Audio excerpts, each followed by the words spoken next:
Hello and welcome back. Today we're going to take a look at this beauty, which is a Commodore 8296 from 1984 that is.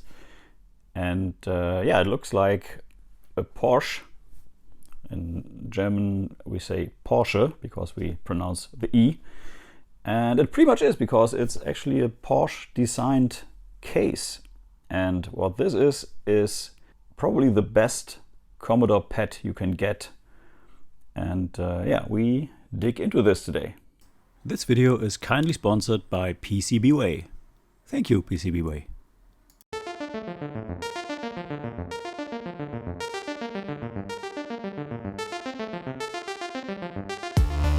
So as I said, this is actually a Commodore PET.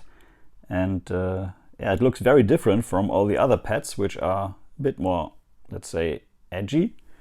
It has these cool grills. It has a detachable keyboard with a cable. It has a rotatable monitor, which is 12-inch, monochrome, 80 columns. And other than the label might indicate, it has not 96 but 128K of RAM, which is pretty cool. It has a very nice keyboard, and this was the final PET. So there were no more PETs after this PET. And yeah, there are also versions, the D and the GD version, which has a single floppy drive or two 1024K floppy drives. Yeah, this is a very, very beautiful machine. I have no idea if it works. I did pay 111 euros. That's pretty much the same in dollars, shipped to my door. And this thing is heavy as hell. And yeah, we're going to check if it actually works. And if it doesn't, we are trying to fix it. I have really no idea. It's eBay, untested, so it could be everything. And yeah, I was first I was worried because there's no power cable attached, but then I saw that's actually to be plugged in, other than all the other PETs I know, at least. It doesn't have an attached power cable. So let's turn this machine around and let's check what ports it has. First port it has, and we can see that from the front side, it has a keyboard connector, which you can also remove, which looks like a serial adapter or serial connector. It's in there. And if we go around this, there's also something on the side, which I don't know what it is yet. I think it's a tape connector. Oh, okay, you can actually connect a tape there. I thought you couldn't, but yeah, that is. The case is a bit dirty, but it has this structure, which of course is very good for dirt. And in some spaces you can see it more than in others, but all in all, this is in really nice condition. And these machines don't yellow because, well, they are painted. And this is the OG color. It's gold on a dark brown, which is pretty nice. Only the key prints have yellowed, I think. Maybe this is actually the correct color, but I think these were white. But I could be wrong. I don't know. No idea if the keyboard works, but it sounds nice. So let me turn this machine around and then we can take a look at the backside. And here's the backside. It's probably a brightness dial. Warning, high voltage. Do not open cabinet. Refer to qualified personnel. Yeah, we don't have that here, so I think that's just me poking it in there then. We have a reset switch, which is nice. Miscellaneous labels. And the serial number is 869, which is pretty low. But I think there haven't been made too many of these, because this was already at the end of the life cycle of the PET, and this machine was mainly used, if I heard that correctly or read that correctly, for CPM. And because it had 128K, that was what it could do. You can even It's strange, you can see through the case there. There's nothing behind these grills here, but it looks pretty cool. So there's a fuse, power switch, power plug, and then you have the IEEE bus for disk drives, a user port, and the cassette port. And it seems you have 2 cassette ports here, because I'm pretty sure on the side there's another one. Yeah, and you have the FTZ Prüfnummer, which was needed if you wanted to operate a machine, any electronic device in Germany back in the day, to not interfere with TV signals and stuff like that. So we had to have that. Okay, so let's, I think we just plug it in and see what happens. Yeah, I know what you want to say. On my last PET video I almost died because I missed that there was a cable loose here, the high voltage cable. Yeah, what can I say? I'm an idiot. Before I plug it in, let's take a closer look at the keyboard, which has an interesting design. It has this notch here so that you can plug the cable in and that you can actually put the keyboard completely to the computer without any gaps. That goes like this. Yeah, looks pretty neat. So, moment of truth. Let's plug it in. Let's see if anything happens. Nothing yet. So yeah, it's plugged in. Let's fire it up, I guess.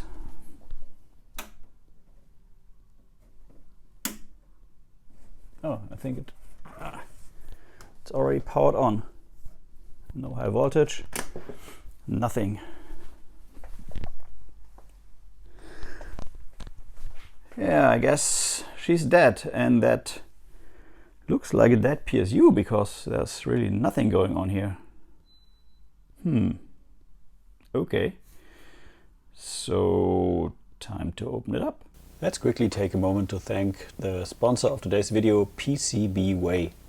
PCBWay offers PCB production and assembly, as well as 3D printing, CNC manufacturing, and much more. I use PCBWay myself to produce PCBs, to get assembled PCBs like the Pi 15413, and I also use the 3D printing service on my AmigaBox project, and I was very pleased with the results. So if you have anything you need in terms of PCBs or 3D printing, just give PCBWay a chance. Again, thank you PCBWay for sponsoring this video.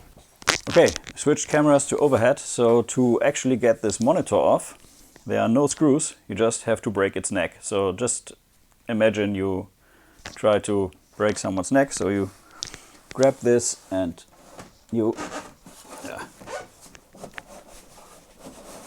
twist. That moves the monitor out of the way. And there's a connector in there, which you have to take off. Is this keyed? No, of course it's not. It quickly puts a, oh, there's one cable missing. It looks just to be cut off. Not sure what that's about. We'll take a closer look at that, but first let me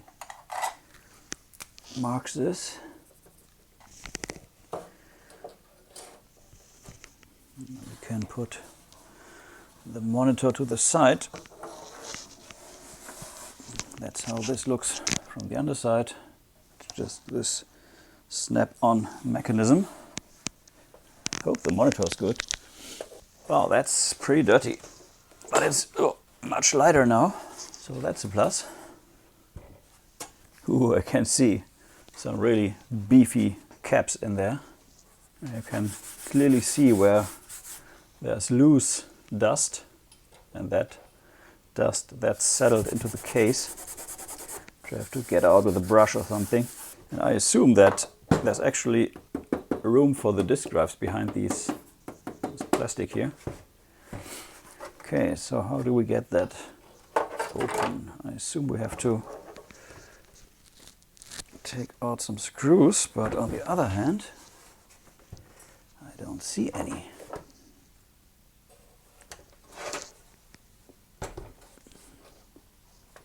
Can take another look inside here, and yes, that is, you can't see that, most definitely another cassette port. So how do you open this? I mean, yes, there are screws, but these keep this in place, or is this already it? Or do you just remove these screws up here? Yeah, that could be it. Seems to be. This is going. Okay, that opens up now.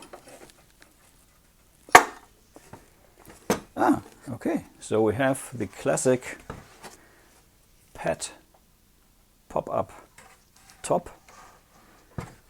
We have the kernel. Yeah, not sure what's going on here and what works and what doesn't. So this cable is the only one that goes to the top.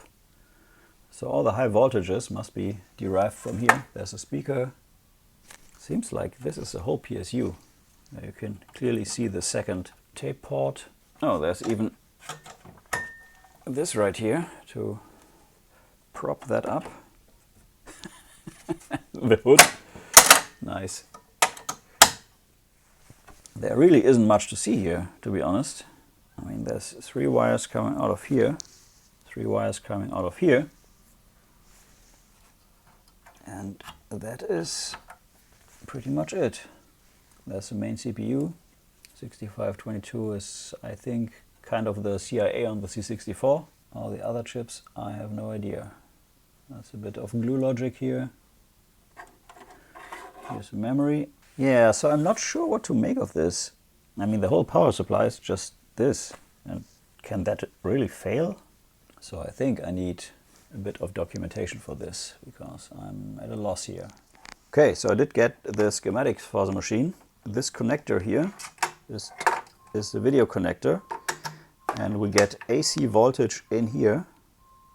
And I think we get about 12 volts on this brown cable, which goes to the monitor and which is then converted to high voltage.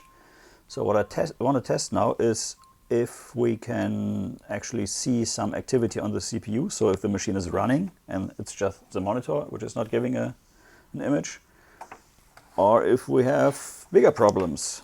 It could be that the voltage converters here are broken, which are 7805. I have those if these are broken, but these are bolted to the heatsink, so yeah, thanks Commodore. Yeah, let's plug it in again. Let's grab the scope and the multimeter and let's check some stuff. Maybe start with some voltages. So kids, don't do this at home, because this is actually high voltage, 240 volts coming out of this baby here. So that's no fun. Let's go. So the machine is currently running. And we get 10 volts here. 10 volts here. 4.95. Okay, so I guess the machine at least gets its voltages here. Let's grab the scope and let's see if we have activity. So the CPU is right here. I think the layout is pretty much the same. We should have reset on pin 40, so that should go up, should go low and then up because it's active low. So if we start the machine, let's see what happens. So do we get low and then high? It goes immediately to high.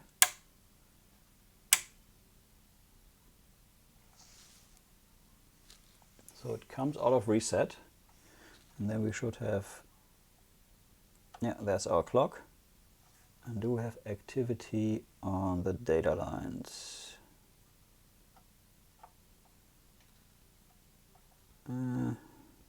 Ish.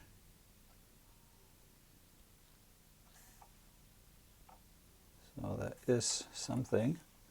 Let's check the address lines.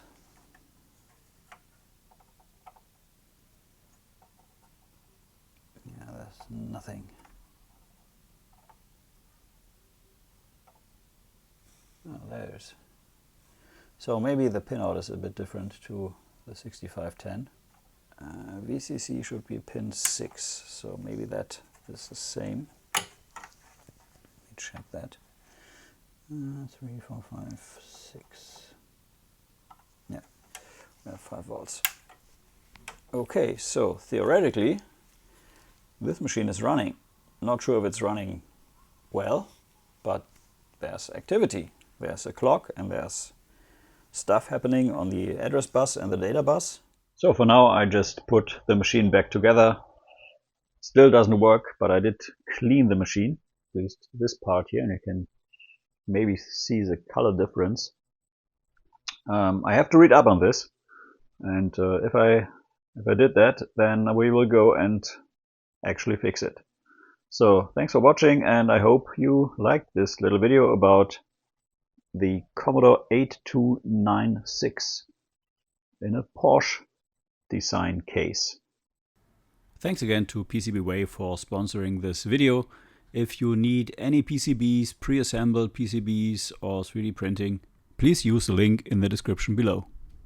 Thank you for watching Retros in Black. If you liked this video, please like it, give it a thumbs up. If you are interested in content like this, please subscribe and hit this bell icon. I have no idea if it really makes a difference, but you never know. And yeah, it's an algorithm, so I'm not arguing. However, thank you for watching, and I see you on the other side. Cheerio!